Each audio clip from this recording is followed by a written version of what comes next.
Bandeko na ngai napesi bino mbote mbote mbote na kombo na Yesu Masiya mwana Nzambe na bomoi. Ngai mama Deline esu ko partager makambo oyo na bino na video oyo na sala na forme ya audio po ete ekomela bino na matoi na bino bandeko na ngai. Saint-Esprit azala na biso na video oyo a fait comprendre bino nini o alingi bino bo comprendre na video o bandeko na nga tant tozokende tant tokomi eza temps ya apocalypse mabe ezoya ebele na mokili o ezoya mokili ningana c'est déjà video mona lobi na bino na tieli bino ngo wana na audio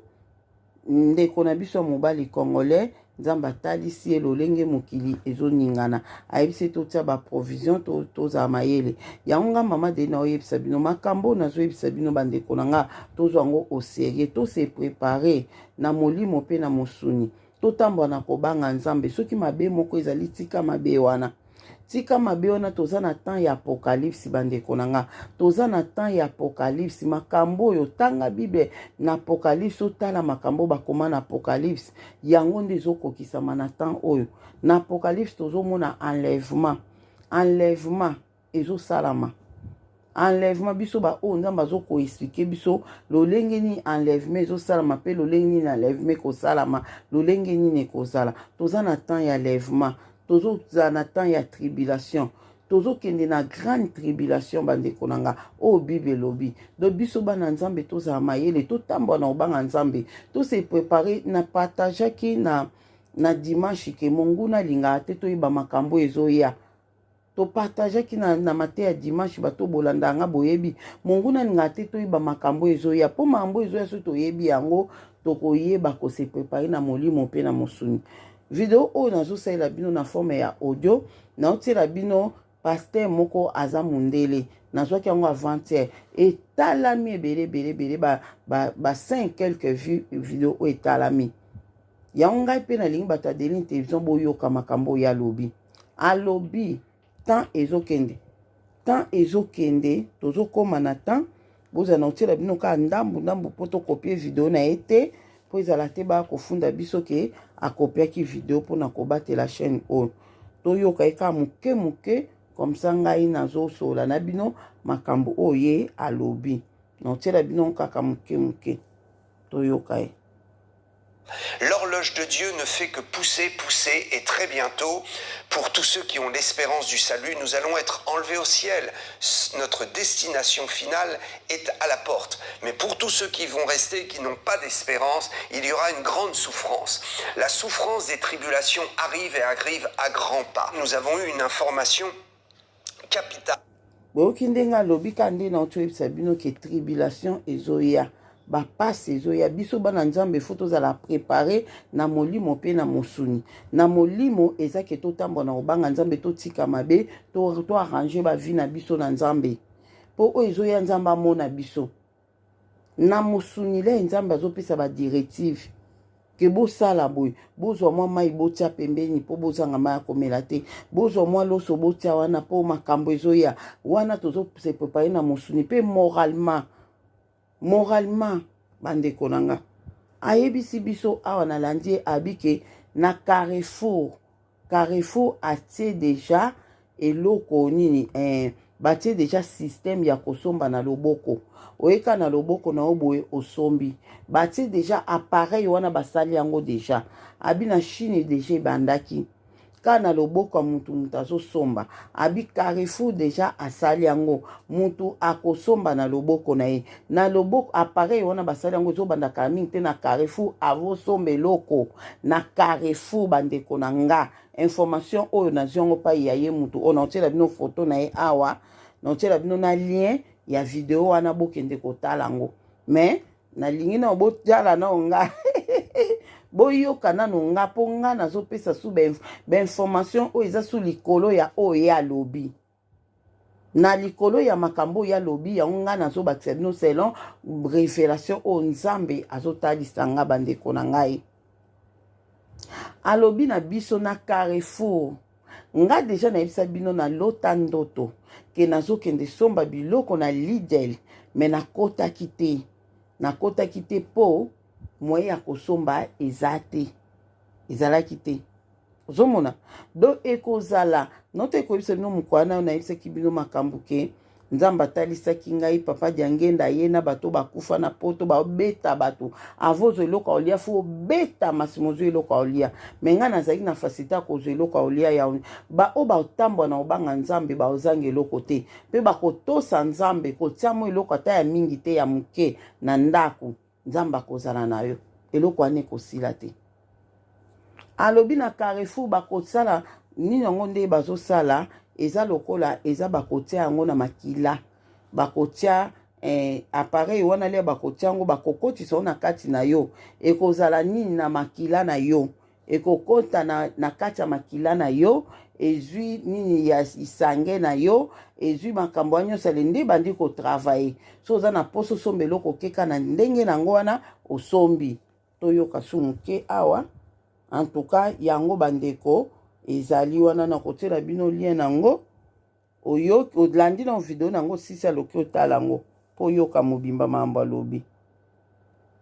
est très importante qui peut-être pour certains est passée inaperçue aux informations nationales. C'est quoi? Cette information, c'est que Carrefour a dit qu'ils allaient mettre en place à titre expérimental, mais nous savons que c'est plus qu'une expérimentation, c'est une porte ouverte vers un moyen de paiement qui va être utilisé par tout le monde. Carrefour a dit qu'il donnerait la possibilité à ses clients de payer avec la main. Oui, vous avez bien compris, payer avec la main. Alors peut-être vous êtes informé sur le fait que déjà en Chine, depuis un peu plus d'un an... Donc c'est ça. Yango na ebisi bino. Yango na ebisi bino lo na Carrefour ezobanda. Le Carrefour ekobanda ba magasin mike pe kolanda nango bandeko nanga. Etela bango lua wana. Siko eloko wana o bako enchete na kati ya makila na biso eza déjà biso moto yebi to tanga kombo na ate. Donc oyo nyonso akozwa yango bolo bateke na yoka kite. Po eza na ba émission belé totala tala balobi zo facilité biso otie na okaka boyembala moko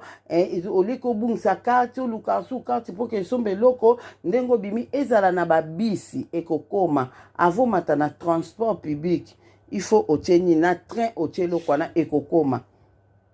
siko nzambe déjà zoloba batonga o bazotia bato wana soki bapropose lisu batonga nzambe alobaki na nga na oyo eleki na protéger bana na nga na longoli yango na bana na nga me na oyo ezoya bozwa yango te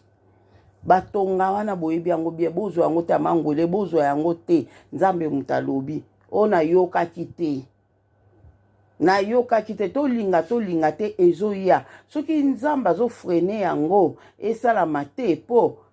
ayebi kaza na posa récupérer bana na ebele raisonner bamangwele o bato bazwaki liboso wana nzambe alobaki alongoli effet spirituel nango na bana na ye alongoli yango eza na effet te donc yo ozwaki mangwele wana le titre koza mwana nzambe yebake effet spirituel nzambe alongoli yango nzambe sa alongoli yango mpo yo oza mwana nzambe mais na bato o baza ya nzambe te eza déjà bazwi déjà kasha monguna bazwi déjà kasha monguna tala kaka nzambe a permettre yango te fanda na banzota bana na ye nalobaka ntango nyonso soki batiaki 100 personnes mangwele baluki ba 100 personnes wana na bato na bango bazwi bakashe na bango bazomona kaka ntamosu 10 apamba 90 bakei wapi 90 bakei wapi nzambe alongoli yango yango mona mokimosuni aloba pe ke tomela biloko ekotokoki komela po bato ebele o bazwa pe bamangwele wana lelo bakoma na baproblème bakoma na baproblème bamisu gloire à Dieu banini physique yana bamona yango te bakoma tolobeli yango deja ebele na bani apo tozongela te tolobaka oyo eza important awa donc ndeko oyo papa oyo natieli bino ye na miniature ba o boyebi ye nayebi te soki bato mosusu boyebi ye ngamba liboso nalanda ye. Donc c'est ça nde video o etombaki kana maboko nanga avant nde na lanjango do bandeko nanga tozala ekenge omoi yango nzambe azoba biso totia ata mo eloko ya moke na ndako ezanga te le tozobonda na eloko wana nzambe afulukisa yango po ekozala moya kosomba eza te, Bible elobi yango moya kosomba eza te, moya koteka pe eza te. Alobi machine o bakotia wana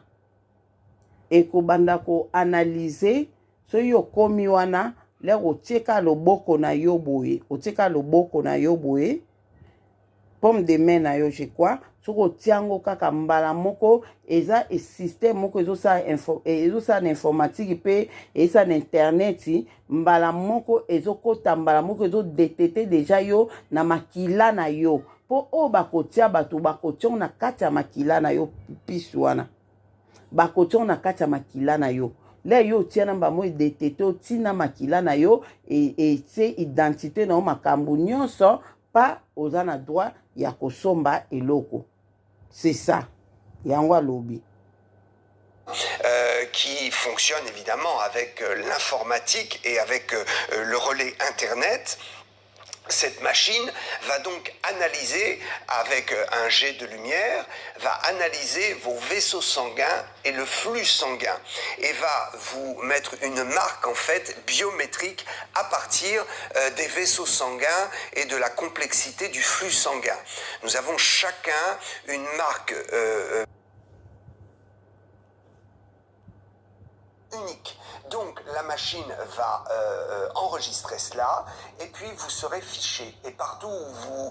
voudrez payer, où il y aura ce type de machine, ben, la machine reconnaîtra que c'est vous, elle reconnaîtra votre identité biométrique à travers la main. Alors ceci est très dangereux. Pourquoi? Parce que nous sommes en route vers la mise en place de la puce. Je crois que la puce sera...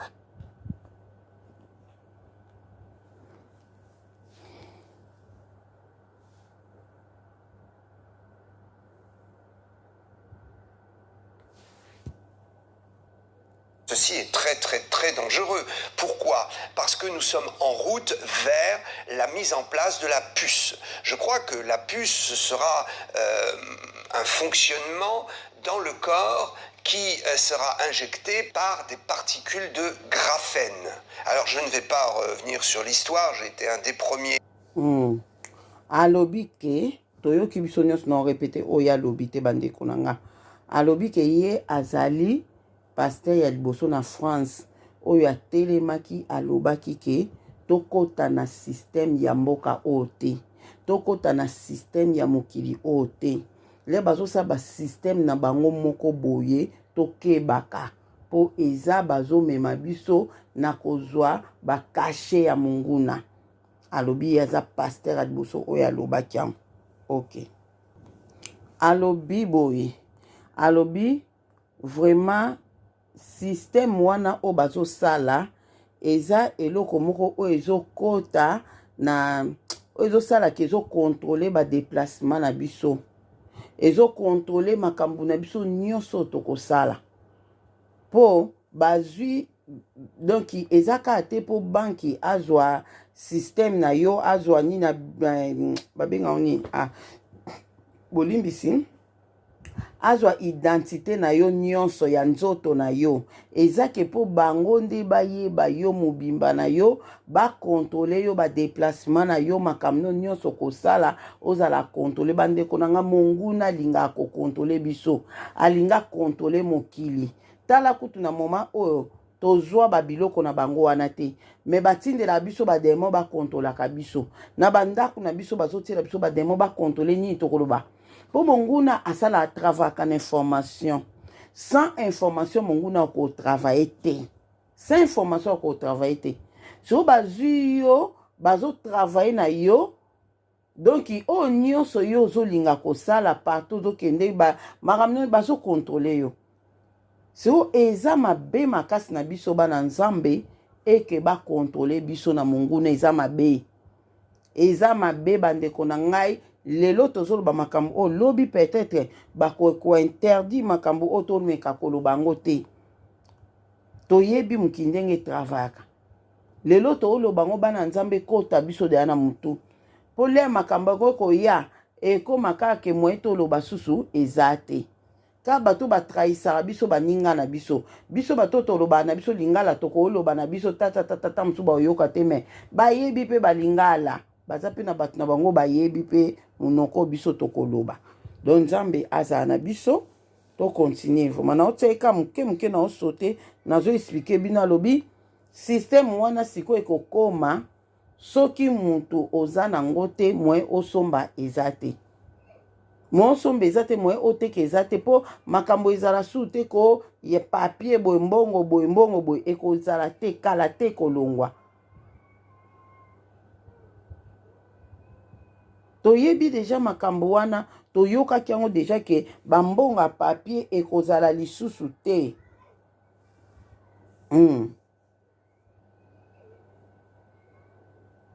chose où il y aura un système de puces qui sera relié au logiciel, à l'ordinateur central et par le biais d'Internet, on saura tout de vous. Donc, pourquoi est-ce que je parle de ce système de graphène? Eh bien, parce que le graphène,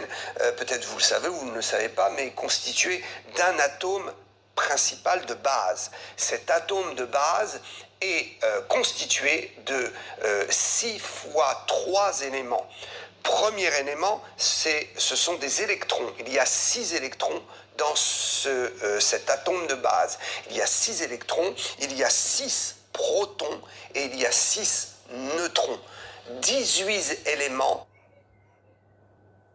Je l'ai toujours dit, je crois fondamentalement que la marque de la bête sera un logiciel informatique qui sera relié à un système, au moyen de paiement. Donc ceci est capital. Ne le faites pas. Je veux le dire pendant qu'on peut encore le dire, ne vous soumettez pas à cela. Il y aura une présentation commerciale qui sera très très bien faite pour dire que c'est... Je l'ai annoncé et j'insiste. Tout le système de contrôle de l'humanité par la bête et l'antéchrist va se faire à travers les moyens de paiement. C'est pourquoi la Bible dit on ne pourra plus ni acheter ni vendre. Imaginez, si on bloque vos moyens de paiement, vous êtes complètement exclus de la société et vous ne pouvez plus vivre. Comment vivre aujourd'hui sans pouvoir payer ce qu'on achète? Comment pouvoir vivre sans argent? Le troc va être très compliqué. Le troc sera réservé peut-être à des gens qui vivront comme des ermites cachés quelque part. Et même avec cela, il n'y aura pas suffisamment de gens qui auront des produits de première nécessité, ou en tout cas des produits vitaux, pour pouvoir troquer ces choses-là, pour pouvoir vivre. Vous ne pourrez plus vous déplacer, vous ne pourrez plus rien faire et vous serez obligatoirement repéré. Si vous êtes un mauvais citoyen, eh bien on vous mettra en prison et pire que ça, vous pourrez être exécuté. Ce que je dis est très sérieux. La machine s'accélère. Je l'ai annoncé. À partir de 2024, je l'ai dit, le système de la puce va venir sur la scène publique et le nouveau système bancaire va être mis en place. Je parle ici de la BCE qui est à Francfort. Bandeko na nga tozoyoka makambo oyo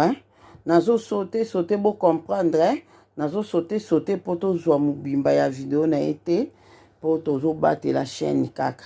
ozomona papa oyo azoloba vérité makambo ezoya bandeko na nga moyeto somba eza te moyeto sanini eza te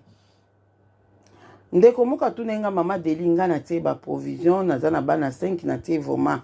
na yebi ke nzamba obatela to ozangelo te bon kofuta ndako ekozala biso ndenge nini kofuta ndako ekozala biso ndenge nini oyebi ke système na bango oyo ezaka biso moko te ba chrétien mutu to oboya yango ezaka biso mote bato toza révéler mutu oboya yango mena bato musu ba oboya yango bakoboya yango po mangwele o bato musu bazwaki on esengo mais lelo o ba regreta pourquoi bazwaki on mindele bato mwindu mindele bele pe bakata ba docteur bato ebele bakata misala balongwa misala pona nini pona ke baboya kozwa mangwele ozomotiko ba o bazwaki yango ba regretaka po bakoma komona makambo moko na bomoi na bango bakoma komona o bakende pe na badozi nyonso wana bazomona pe makambo ya bango kaka bato oyo nzambe akangola ba oyo nzambe oyo akangola bango nde mutu bakomona makambo te bango nde mpo nzambe akangoli nzambe alongola befe nango nyonso spirituellement physiquement mpe soki omelaki mo eloko moko boye antika ono mpe koobunda mpe pa elongoli yango na physiquement boye me baoyo wana mosusu baza na bango mpe ya nzambe te babanga nzambe te batambola na kobanga nzambe te bazomona bango makambo prochainement bakozwa yango te prochainement bakozwa yango te ezala dega sikoyo na ndako bakobimisa mpe bato ebelebele bongo ezala pasi ezala na temps moko bando pesaka badele o dele boye bobima dele boye bobimeke bando ozalaka bo oyo nyonso afuta ndako te abima bamonake bato ebele bafuta te ozomona yango omona temps wana nde tolobaka ke nzambe akobimisa biso nzambe akobimisa biso na temps wana nzambe akomema biso na balie de refuge akomema biso na balie de refuge ti tokende kozela kelelo lere ekobeta la ekelelo ekobeta sikoyo mbu bokende voilà donc yango na ngai na partage na bino nzambe amona moko na moko to néglige makambo oyo te ezoya ekosalama bandeko na nga nzambe amona bino tozo continue alobi déjà basali banque centrale banque centrale ya Europe on dirait banque centrale européenne basali yango déjà de banque wana takuna oloba ngo donc banque wana yango nde mutu makambo nyonso de babanki nyonso oyo oza na NatWest yo oza na nini yo na nini donc nyonso wana ekokomaka système moko bango nyonso bakotravaille na banque internationale européenne c'est ça alobi bon alobi na temps wana bato oyo bazala na accès ya kosomba biloko koteka ekozala bato oyo bakotia bango kaka elpisi wana na kati ya nzoto na bango bango nde mutu bazala na accès baoyo sikoyo tokozala toboya yango nde tinga na oboya yango na motema moko tozala na accès te ya kosomba na koteka donc c'est ça tozo continuer alobi boy alobi bambongo oyo tozalaka na babanki wana aexplike belebele awa donc bambongo wana ekoza transféré na banque centrale européenne banque centrale européenne yango nde moto ekodirige babanki nyonso donc aexplike kaka don na mokuse kaka moyen tosimba so bambongo ya papier eza te bambongo ezala contrôle kuna yango tozala mayele so oza na mbongo na yo na banki na yo ndeko na nga longolaka lere yango oyo longolaka mbongo na banki na oza mwa quelque chose na yo tinda kuna luka moyen basombela ata mabele na yo na Congo surtout eza nécessaire mais soki mpe eza te ekomitungisama te nzambe moko ayebi na Congo tovivre kitoko tovivre très très bien ozala na lupango ozala lupango to ozala na o bien ozala na o bien tozosala kaka mpona oprévenir mais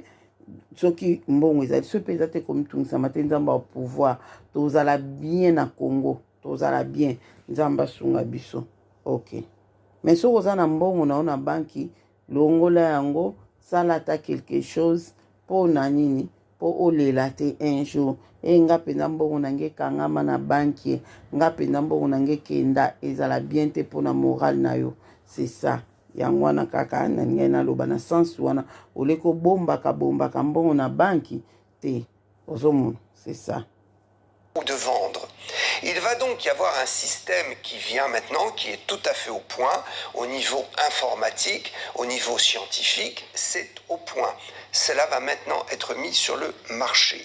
Donc, progressivement, on vous proposera des euros numériques et